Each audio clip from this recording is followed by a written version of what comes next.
Welcome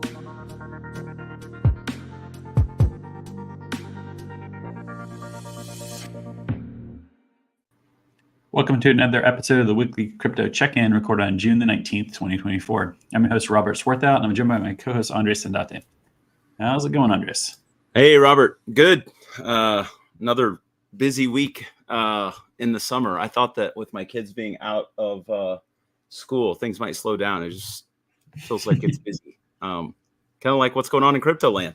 Yeah, it's, kind of a smattering of topics today, but it definitely is busier than I would have expected for, being in the middle of the summer.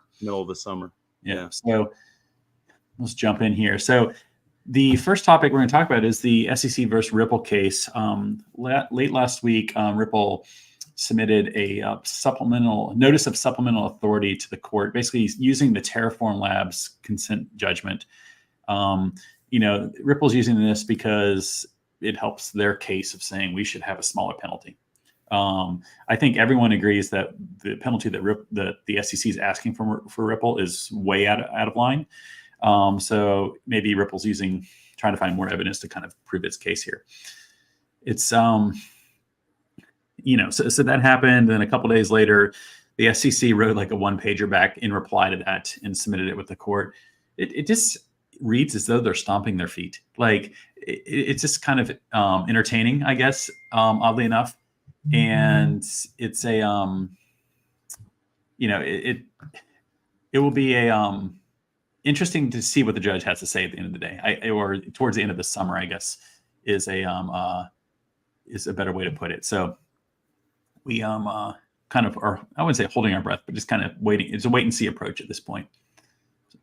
Yeah, the SEC in this Ripple case, I know is one that you have watched closely now. It's going on several years. I've followed it now for over a year, and it's such a cat and mouse type of strategy. It feels like the SEC is just determined to try to extract a pound of flesh, and almost at every turn it feels like they're either dropping other cases or the crypto industry is evolving, like while some of these legacy cases are outstanding.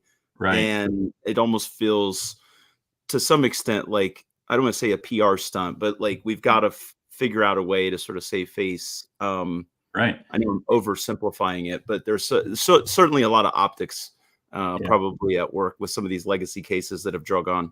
Yeah, no doubt. At the end of the day, the SEC has lost the majority of this case already. This is the part of the case where we're trying to figure out the tail end, the judgment phase, or some of the remedies phase.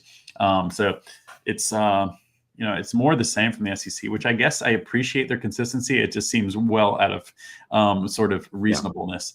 So, right. Yeah. So our second topic here, kind of didn't see this one coming.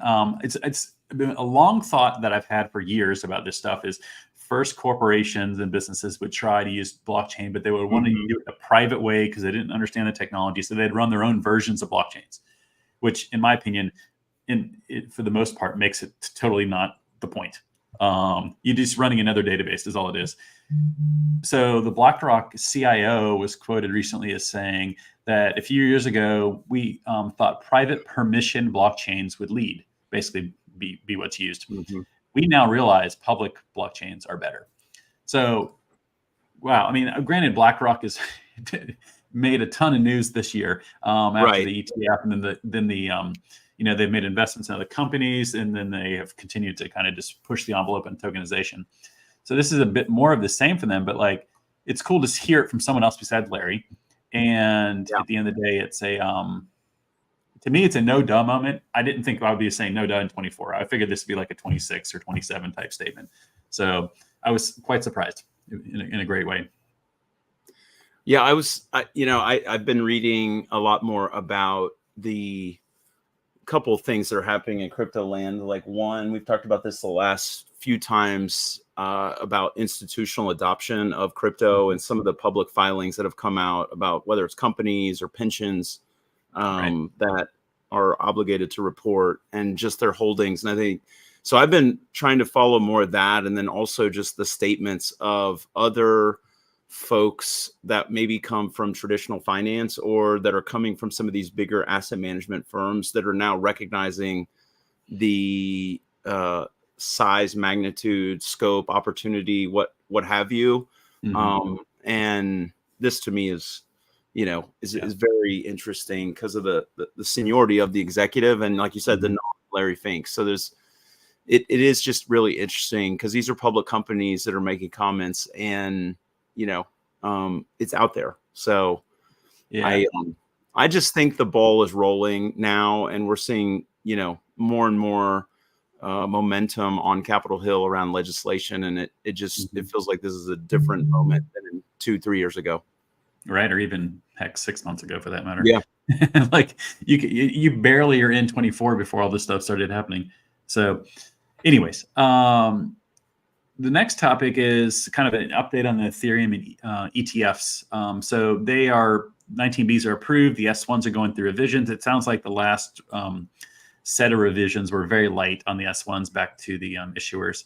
So we're getting close, it sounds like. And Eric from Bloomberg, he has put his stake in the stand to say he thinks July the 2nd is the first trading day of these ETFs. So we're getting close. We're just a little over a week out at this point.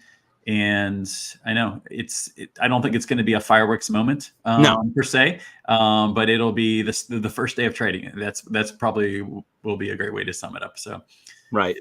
But it's certainly will be more market coverage. There will be, just a lot more awareness. The media will surely have its, take on, the moment, and the talking heads will get on TV. But I'm really also curious to see, what is the impact on inflows to Bitcoins, Bitcoin ETFs. We've seen some negative inflows here recently. And I wonder if the public sentiment, that if this doesn't have the type of mass adoption that we saw from crypto investors like we did with BTC, are they going to quote unquote label it a failure? Which it isn't. It's it's something to watch. Yeah, psychology. That will be interesting. I'm hoping more of the narrative is around, this is something you can add to a Bitcoin portfolio that is only Bitcoin right now, to add some diversification. And I would love to start hearing what the sales pitch on this thing is going to be, because I still don't understand it myself. Well, I understand Ethereum. I don't understand the sales pitch that's going to be 30 seconds. So it can be a lot of different things to a lot of different people. So at a minimum, it's just a diversification tool. So sure. Our fourth thing here, the market structures bill. So we've reviewed this probably 2 or 3 podcasts ago. It was the FIT 21 bill, is the Financial Innovation Act for the 21st century. It's got like a sentence long name, but it's referred to as FIT 21. It surprised me. And early on, it got approved in the House, went to the Senate. We knew there was some work that needed to happen on it in the Senate, so it would have to come back to the House. And then Congress went on their break. And admittedly, I think that was good in this case, because this thing is not ready, like I just mentioned, to be passed. It's got admittedly some problems with it that the crypto industry does not like. And, so then you overlay some attorney opinions that happen to be on Twitter, and Jake Chervinsky, he's been tooting the horn the whole time. He's like, this thing is not happening at all this year. Don't get too excited. And he's like, it's 2025 before we get any sort of structure if Biden is not reelected. So, it's unfortunate that it may become a partisan issue, but up until this point, it has been partisan / more of an age skew to it as well. So, it's I don't know. I look forward to being at a political season, because I'm already tired of hearing about it just generally.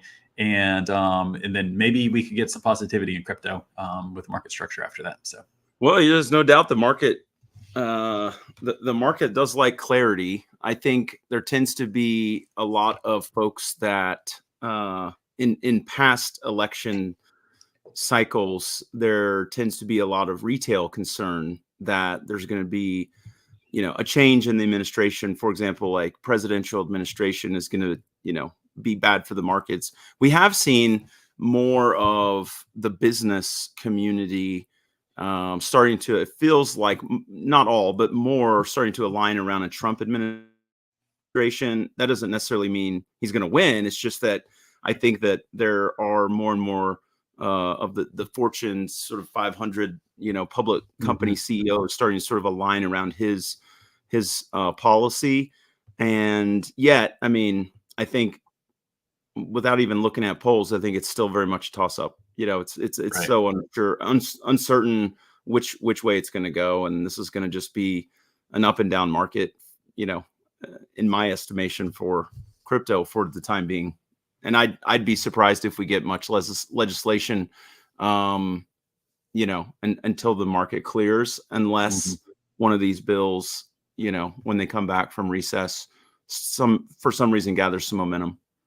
Right. Absolutely. But so, we wouldn't be an update without something about our friend Gary Gensler. right. Yes. What did he do now, Robert? Yeah, this guy, he's a bit of a piece of work. So, in the spirit of we need regulation so we can just have clear rules of the road, Gensler, obviously the head of the SEC, has made up this phrase/term that he likes to use. He's used it in the past, and he still continues to use it. It is crypto asset securities. So there's nowhere in law that defines this at all. So he's made it up. He was sharing this to Congress as if it's like the law in front of them with some testimony. And it's just like, he's been called out on it. And you would think that he just lives in a bubble, and maybe he does. But that is, he hears nothing from the outside world. And based upon the way the SEC has handled also this reversal on the ETF launch for Ethereum, it felt like they were maybe changing course a little bit. They weren't going to say that they were wrong all along. It's certainly not going to happen. But you have this moment in time, then he kind of comes out and uses this phrase again. It's kind of like, you can't have it both ways. At least he's trying to, at least. And it just blows my mind. So, yeah, I think he does want to have it both ways. And yeah, it's sort of like the analogy of coming up with a new name for, say, a mutual fund, or like a new name for an exchange traded fund, because you want to come up with a new name. And so not just new name, you want to come up with the rules that also govern that new name. So right. Yeah. So calling it a security when there's no clarity whether it is a security or not. So yeah, it's a mouthful. Crypto asset securities. Right. And it's just like, why do we have to play this game? It just seems silly. So anyways, we're going to move on. So some news out of Europe, which I found pretty fascinating. So USDT is the stable coin that is the biggest by market cap. It's backed by dollars or dollar vehicles. And they are getting delisted on exchanges that work in Europe because USDT and I believe it is, let's see, 1, 2, 3, 6 others, or 6 including USDT, as of July the 1st, will not be tradable on Uphold for European customers. They're telling you to convert all those different all 6 different of those into USDC, because it is, USDC and 2 others. One's a euro one and one's another dollar one. But just I'm not surprised this is happening. Because MiCA is going into effect. There's no doubt about that. MiCA is the framework that they put a lot of time into. They've been rather forward thinking in Europe, and it's great to kind of see it. What will be interesting to see is, does USDT/Tether, the company behind it, do they figure out how to get in line and become compliant, or are they just going to slowly bleed off? And, once the US has its regulations, it probably get delisted here. And does it become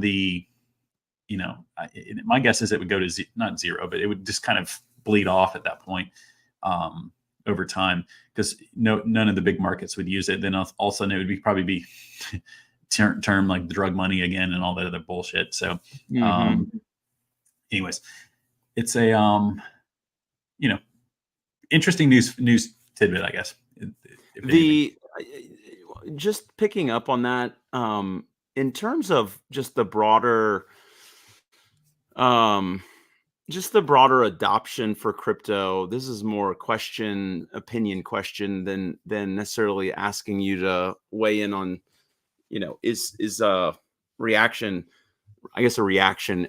When you look at the MiCA frameworks and you look at Europe relative to the US, I know you have often said that innovators in this space will move offshore. They'll move to jurisdictions where they can operate, not to break the law, but just where there's more clarity. Right. When So you they know look what at rules to play Europe, by. Mm. yeah, when you look at Europe and this action, do you think that's a step back for them, or do you think it's a step forward for them overall, as far as the European regulatory No, I bodies mean, and just crypto? I think it's a step forward. I just generally like MiCA passed, I think, late last year, and then there's this period of the member states have to, Yeah. basically put it into practice. Um, I if I haven't read the law that is MiCA, I'll be very clear about that, but I've read Mhm. people that have got opinions about it, and I think that generally it's regarded as well thoughtful. They spent the time to do it the right way, and when you have that many different countries having to basically come to an agreement on a law that's going to basically govern them, it's actually quite the accomplishment. It's not a single country coming up with it; it's obviously a group of countries. So I think that it's a positive. There's parts of Europe and the EU to me that don't emphasize privacy enough.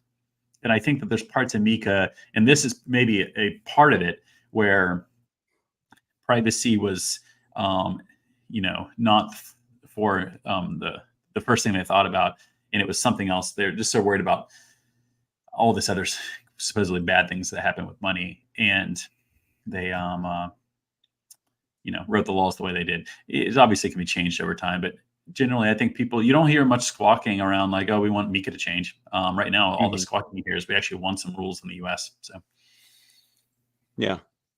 Yeah, I'm hopeful that Europe and other jurisdictions can serve as a model. mhm, I know the U.S. style and you know, our approach is typically we're going to do this our way. We're going to do it, but mhm, um, it just feels like there's so many other jurisdictions and regions of the world where there's been adoption. There's been more of a forward thinking, collaborative approach to getting things done.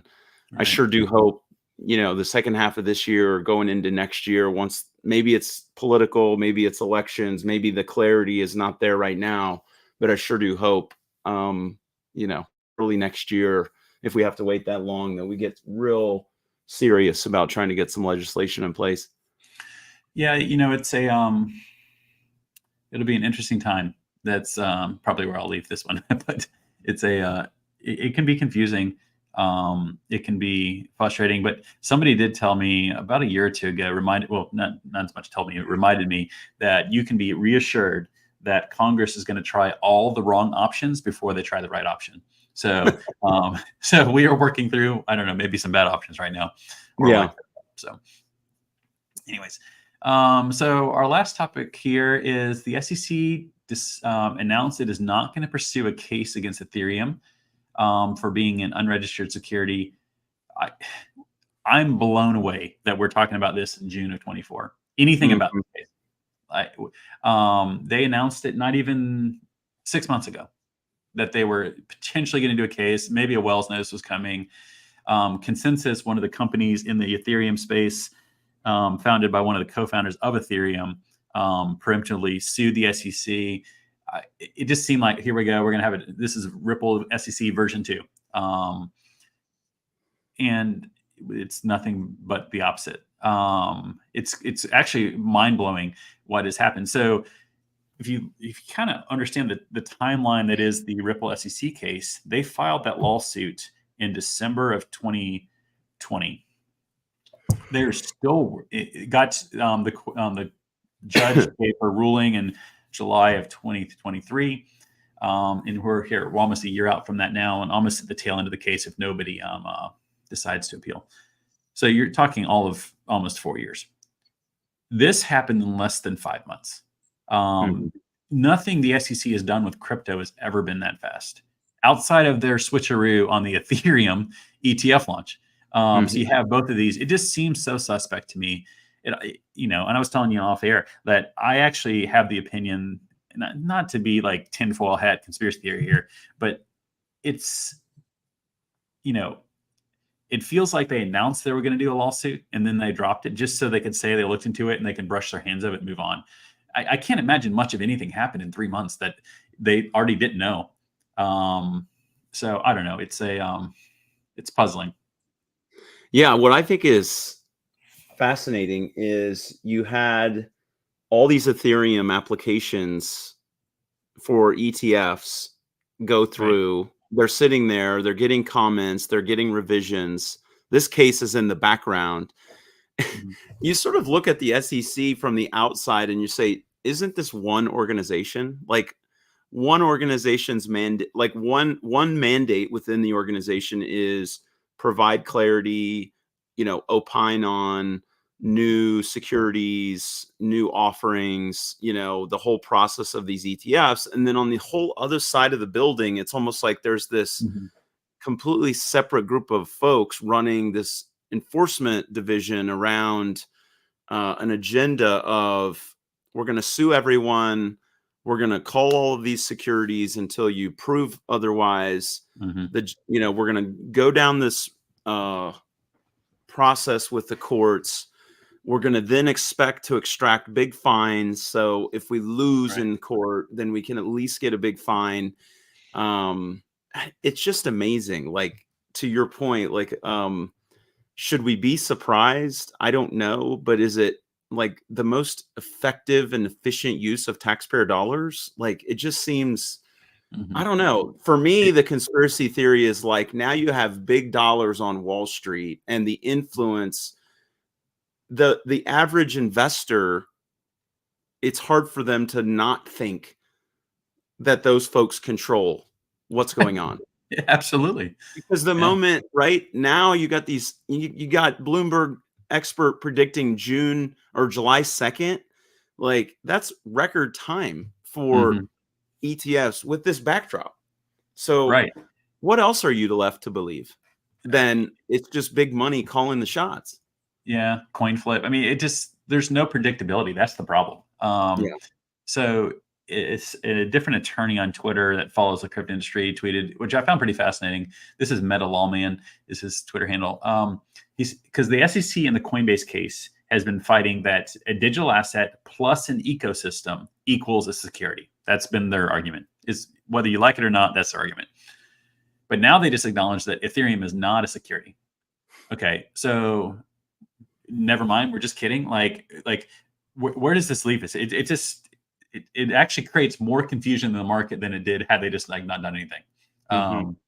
So it's I also don't understand. Like you would think that Gary cares about his reputation. Like maybe he doesn't because what he's doing, but like you would think he cares about it. And like running a business effectively that is all over the place, it appears to have functionally no control or no clear thinking. It ultimately reflects on the leader, him. And it's just like, did he just want to come in and ruin his reputation over the course of 3 years? Like maybe if he did, he's done an amazing job at that. So I don't know. At least in the eyes of crypto, and whether the ultimate irony here would be if in a year or two he's working at a big crypto firm or doing something pro crypto. I mean, now he's the expert. That would be the ultimate irony. Yes, we've seen that happen before with regulators, going on the other side of the table, if you will. Yeah.